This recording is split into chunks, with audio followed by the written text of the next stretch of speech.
What's up, Pack Nation? It is Pack here. So, remember when I said that the 8th roster update of NBA 2K20 was the worst roster update of all time?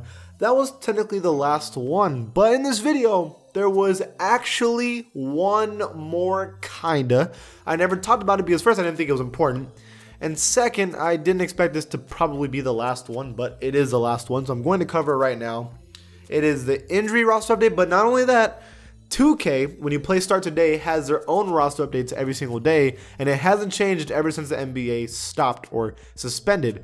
So that's technically the last roster update, and I'm going to cover it in today's video. So before this video starts, be an OG, join the Pack Nation, and subscribe. Let's get this video started. Always with the Philadelphia 76ers. The only player that got a +1 was Ben Simmons. There's not a single person that gets more than a plus or -1. They only do +1s in Start Today, so just deal with that. But Ben Simmons got a +1, and I absolutely agree with this. He was showing his worth. A lot of people have been saying that they need to trade either Joel Embiid or Ben Simmons because they feel that they can't work together.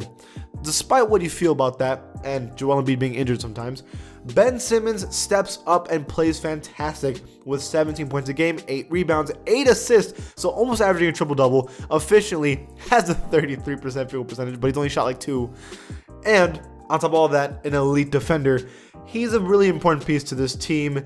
And if he was the primary ball handler, he'd probably score a little bit more, and there'd be more spacing too, just saying. You also got Matisse with a +1. He has been a surprisingly good player for this team so far this season. And Alec Burks, -1. He was doing great with the Warriors. They traded him to the Sixers, and so he's kind of like fitting in. So he's starting to do worse. Also, Glenn Robinson III also goes to -1. Overall, though, this team looked like it was going to be in a good place in the playoffs, and I had high hopes for them. Now, we don't know what's going to happen. Now, for the Milwaukee Bucks, we have Eric Bledsoe with a +1. Eric Bledsoe is the most underrated player on this team. I think people just kind of brush him aside because, well, he's not as elite as Giannis, and he's not as consistent as Chris Middleton is in scoring-wise. But Eric Bledsoe plays good defense, in my opinion, and also gets buckets when he needs to. So all that kind of stuff. He's doing worse than usual years, but it's not really mattering because, I mean, they're winning, so it doesn't matter. Ersan Ilyasova +1, Marvin Williams +1, Robin Lopez +1, while Pat Connaughton -1, and Frank Mason III -1. Overall, the team is still one of the best teams in the NBA. For the Bulls, still no respect on Kobe White. He really deserved a roster update. 13 points a game, but in the past couple games, if we can find this, he was getting 20, 21, 26, 26, 19, 22, 35, 33, 33, and he got no roster update. He was a 76 that whole time. How is he not at least an 80? He was playing so good. We got a bunch of minuses though for Derek Valentine, Luke Cornett, and Shaquille Harrison all get -1, so no upgrades for the Bulls. For the Cavs, a bunch of upgrades. We got Drummond +1, Kevin Love +1, Colin Sexton +1, Tristan Thompson +1, Larry Nance +1. Everybody got a +1.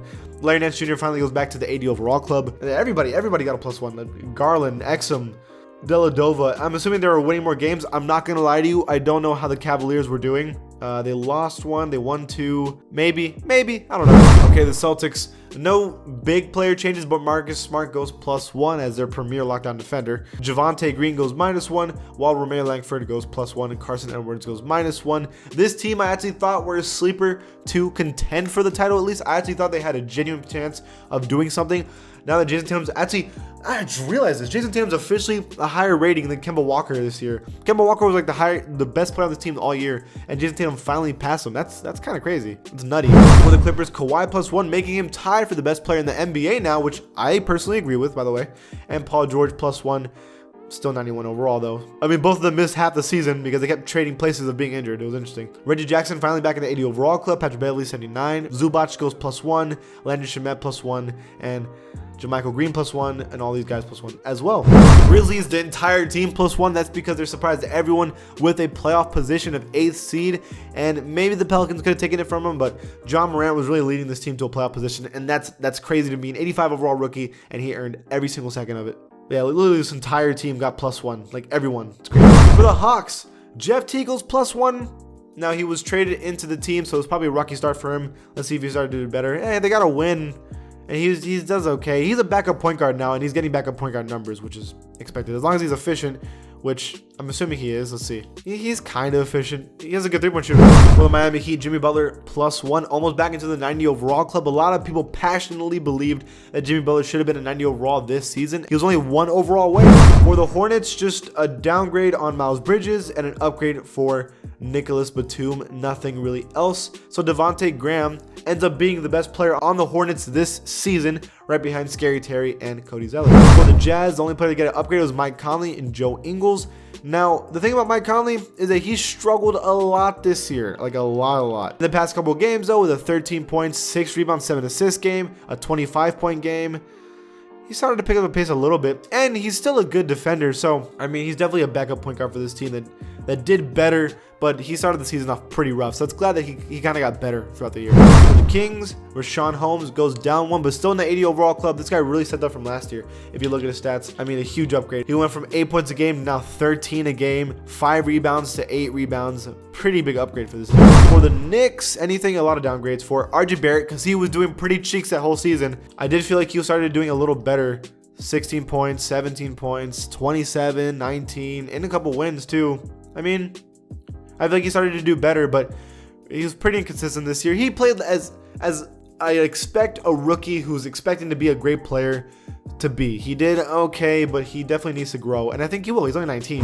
For the Lakers, Dwight Howard +1, JaVale McGee -1, so leaves the 80 overall club, and Dwight Howard officially becomes the 3rd best player on this team. If you would have told me Dwight Howard was going to be the 3rd best player on the Lakers, I honestly wouldn't have believed you, but he really stepped up the season and kind of proved everyone wrong. For the Magic, James Ennis -1, that's it.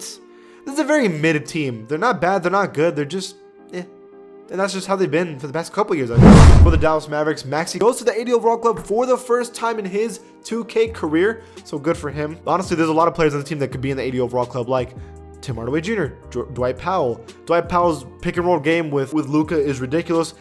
Tim Hardaway Jr. is taking games over by himself sometimes. Jalen Brunson is a really solid guard. Willie Cauley-Stein has shown that he could be an 80 overall before when he was on the Kings. DeLon Wright has definitely shown scoring-wise he could be that. So that's like, what, 10 players that could be in the 80 overall club in one team? That is nutty. Like, that's crazy. For the Nets, now you have a healthy Kevin Durant and Kyrie Irving. So now this team looks completely different and so much better. And Dwight Howard was picking up the pace later on in the year with a couple wins and ridiculously rebounding efforts and defensive efforts, all efficiently too. This team could be scary next year, assuming Kevin Durant is good though. And Karis LeVert came back too. Honestly, this team is going to be pretty ridiculous next year. I think so. For the Nuggets, let's see. Jeremy Grant, who was playing really good. I actually remember this because 19-point game, 16-point game, 20-point game, 29-point game. He was playing really well all of a sudden throughout the year.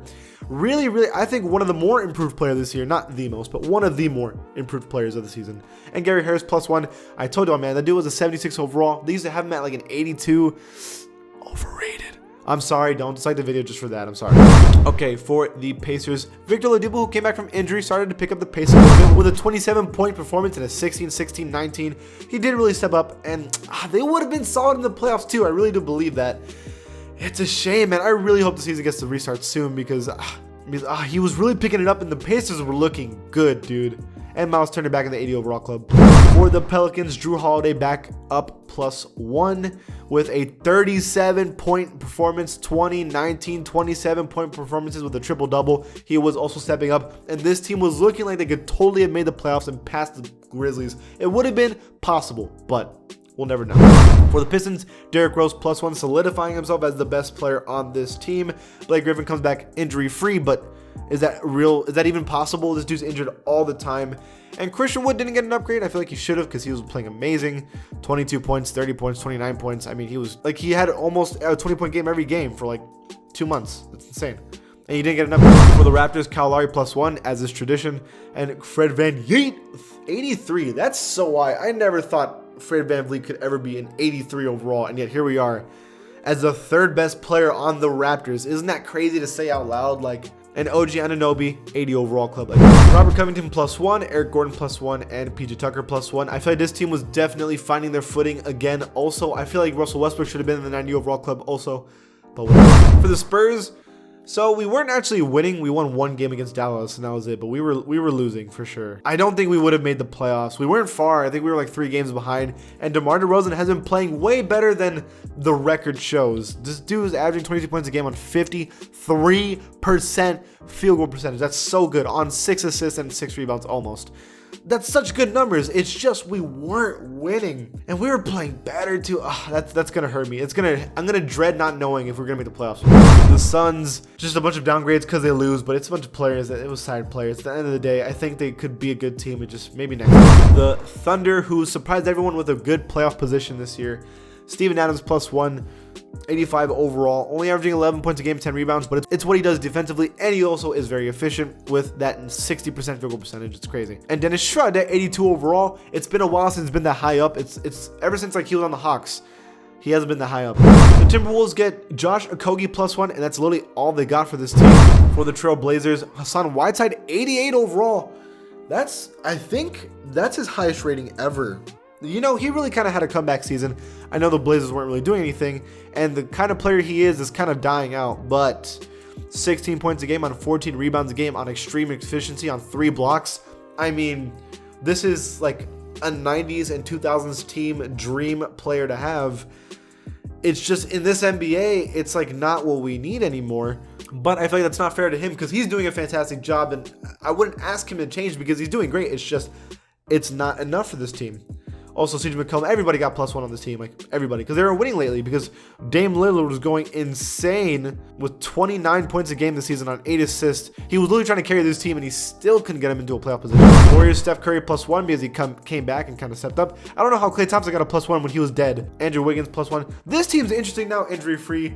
You have Curry, Klay, Wiggins, and Draymond Green with Pascal on the bench, or you can maybe make him start center. I don't know what they would do. I definitely think there's talent here and there's potential here, and I think that they could still be competitors for a championship, but we're just gonna have to wait and see next season. And finally, Beal, who is begging for some help. Now you have John Wall back, but John Wall hasn't played in like 2 years, so I mean, we don't really know how good this team would be either, but I mean, if they can keep everybody, we'll see.